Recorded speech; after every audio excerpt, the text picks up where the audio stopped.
હે યશોદાનો લાલો મારો રાજા રણ છોડ છે,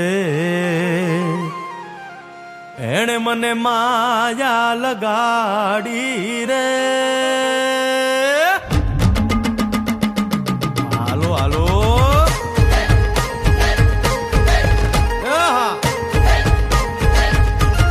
આવી જાઓ આવી જાઓ.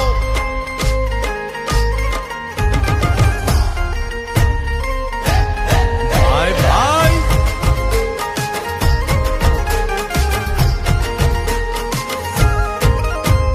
દ્વારિકાનો નાથ મારો રાજા રણ છોડ છે, એણે મને માયા લગાડી રે. દ્વારિકાનો નાથ મારો રાજા રણ છોડ છે, એણે મને માયા લગાડી રે. એણે મને માયા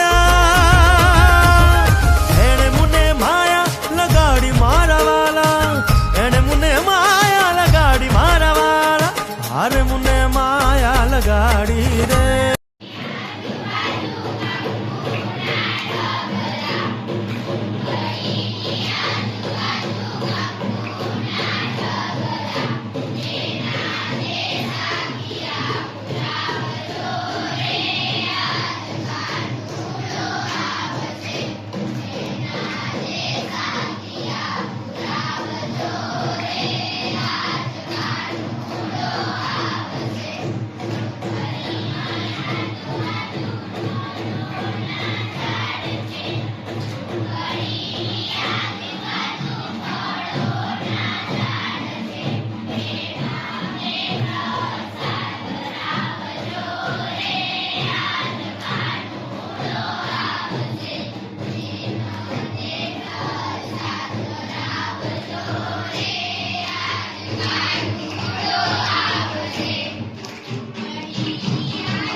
સુદામાનો મિત્ર મારો રાજા રણ છોડ છે, એણે મને માયા લગાડી રે.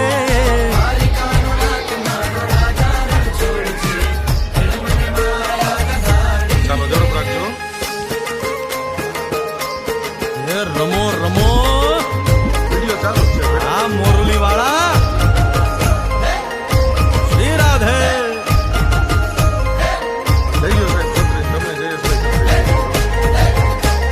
ભાઈ ભાઈ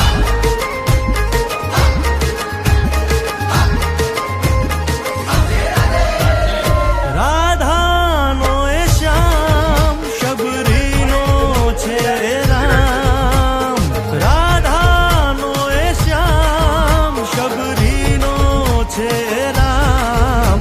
એ માખણનો માખણનો માખણનો માખણનો ચોર મારો રાજા રણ છોડ છે, એણે મને માયા માયા.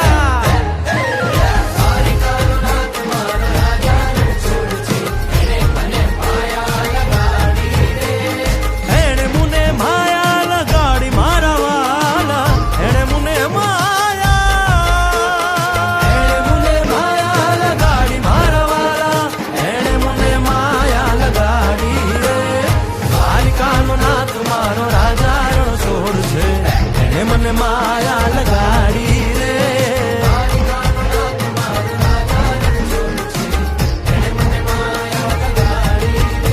હે ગાયનો ગોવાળો મારો રાજા રણ છોડ છે, એણે મને માયા લગાડી રે.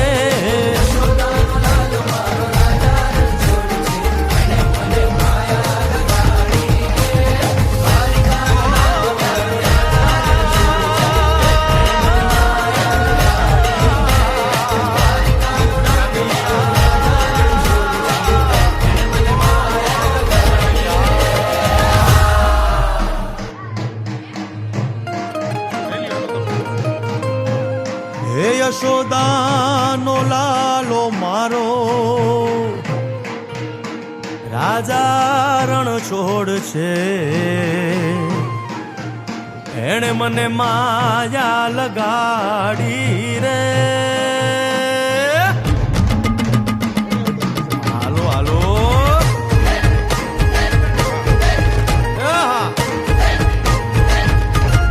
આવી જાઓ આવી જાઓ.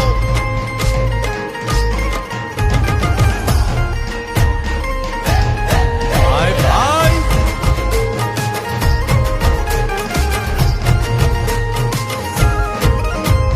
દ્વારિકાનો નાથ મારો રાજા રણ છોડ છે. એણે મને માયા લગાડી રે.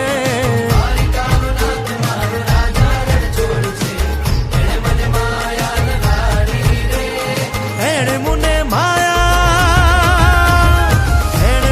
માયા લગાડી મારા વાલા. એણે મને માયા લગાડી મારા વાલા. અરે મને માયા લગાડી રે.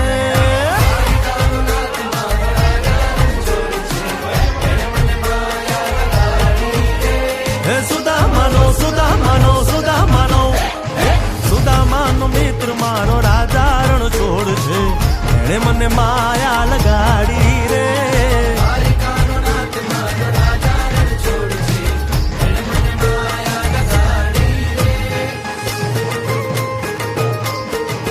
રમો રમો આ મોરલી વાળા શ્રી રાધે.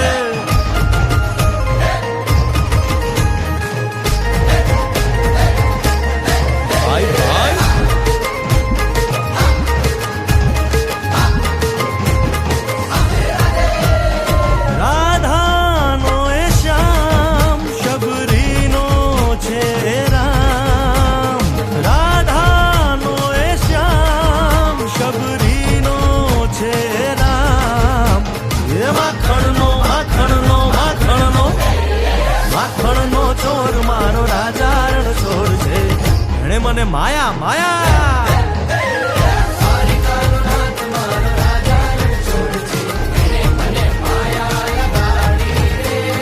એણે મને માયા લગાડી મારા વાલા. એણે મને માયા લગાડી મારા વાલા. એણે મને માયા લગાડી રે. દ્વારિકાનો નાથ મારો રાજા મને માયા લગાડી રે.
વડીલો આના માટે વ્યક્તિગત બાપુને વિનંતી પણ કરતા હોય કે અમને આ અવસર આવો પ્રાપ્ત થવો જોઈએ, ધન્યતા મળવી જોઈએ. આપણે દ્વારકાધીશમાં જઈએ તો કેવડી ત્યાં લાઈન હોય, તો આપને આ મોકો મળ્યો બરાબર આ ટ્વિનિંગ કાર્યક્રમ હેઠળ, અને સરકાર શ્રી દ્વારા આપને તમને ખાસ આ હક પ્રાપ્ત થયો બરાબર.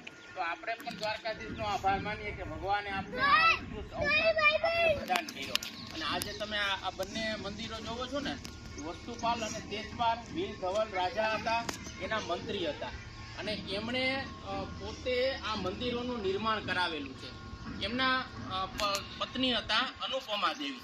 જ્યારે ગિરનાર પર્વત ઉપર કામ ચાલતું હતું ને, તો એના આજુબાજુમાં પછી જ્યારે ધોળકા ધંધુકા વિસ્તારની અંદર એને જમીનમાંથી ધન મળેલું હતું, ધનથી ભરેલા દેગડા નીકળ્યા જમીનમાંથી, અને કેટલું બધું ધન નીકળ્યું. તો ત્યારે એમના પત્નીને કહેવામાં આવ્યું કે આટલું બધું ધન આવ્યું છે તો આપણે શું કરશું. બધા ભેગા મળીને નક્કી કરે મંત્રીમંડળ, તો કે જો આ કોનું ધન કોના કામમાં આવ્યું, આ તો હતું તો બીજાનું ને.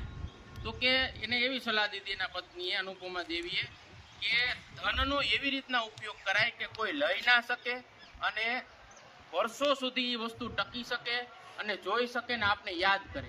તો કે શું કરવું જોઈએ બોલો. તેના પત્ની બોલ્યા કે આપણે મંદિરોનું નિર્માણ કરવું જોઈએ, અને બધાને શ્રદ્ધા અને આસ્થાનું કેન્દ્ર હોય ત્યાં લોકો જાય, ધર્મશાળા ખોલવી જોઈએ, ત્યાં જે લોકો આસ્થા લઈને આવે છે એમને ભોજન અપાવવું જોઈએ. ત્યારથી પછી એ જે વસ્તુપાલ અને તેજપાલજી એ બધા જે આવા ક્ષેત્રો હતા ત્યાં ધર્મની આસ્થા હતી. ગિરનાર આપણે પર્વત જોઈ ત્યાં પણ ઘણા બધા મંદિરો આવેલા છે બરાબર.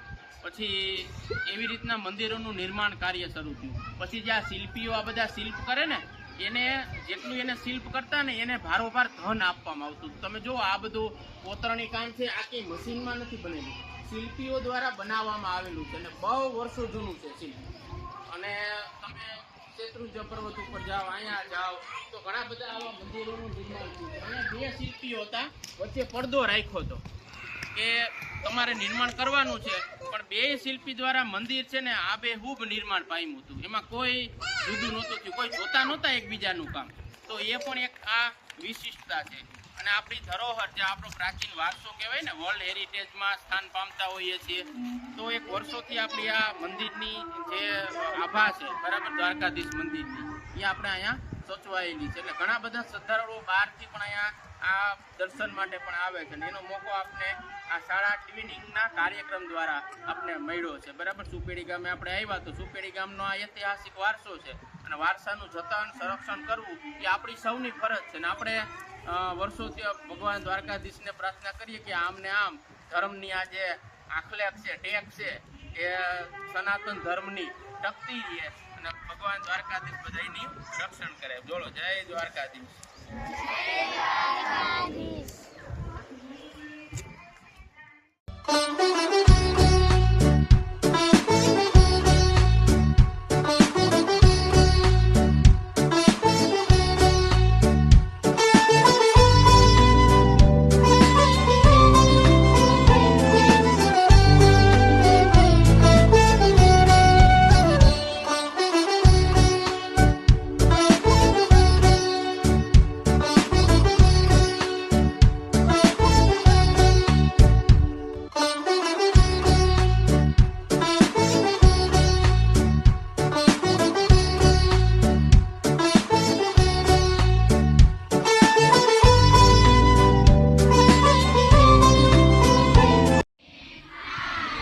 Look at me.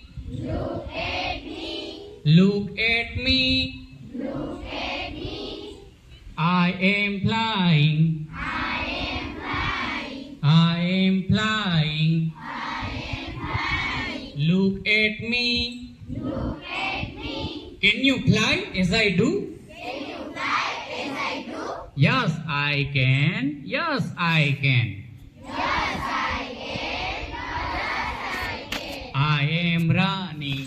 I am running. I am running. તમે જે આપણા પાઠ્યપુસ્તકો છે એની અંદર QR કોડ આપેલો છે, એ તમે જોઈને તમે કોઈ પણ દાખલા તરીકે દાખલો હોય, કોઈ મુદ્દો છે, તો એના વિડીયો ખૂબ સરસ આવેલા છે. પછી જી શાલાનો ઉપયોગ પણ તમે કરો તમારું પોતાનું ID બનાવીને, તો એમાં પણ આપને ઘણી બધી માહિતી મળે છે. એની સાથે સાથે કોઈ પણ પ્રતિયોગિતા પરીક્ષા હોય તો એના વિડીયો પણ આપને ગુજરાત સરકાર મારફત નિષ્ણાંત જે શિક્ષકો છે એના મારફત આપવામાં આવે છે. અત્યારે ગવર્મેન્ટે એટલી સ્કોલરશિપની જે યોજનાઓ બનાવેલી છે, પરીક્ષાઓ બનાવેલી છે, એનો ખાસ લાભ લ્યો. તમે છઠ્ઠા ધોરણમાં જે અત્યારે આવ્યા છે બાળકો, બરાબર, સેટની પરીક્ષા પાસ કરીને આવેલા છે અને જે પણ મેરિટમાં આવેલા હોય એને દર વખતે સરકારશ્રી તરફથી 12મા ધોરણ સુધીની શિષ્યવૃત્તિ મળે છે. તો એક લાભ લીધા જેવો છે.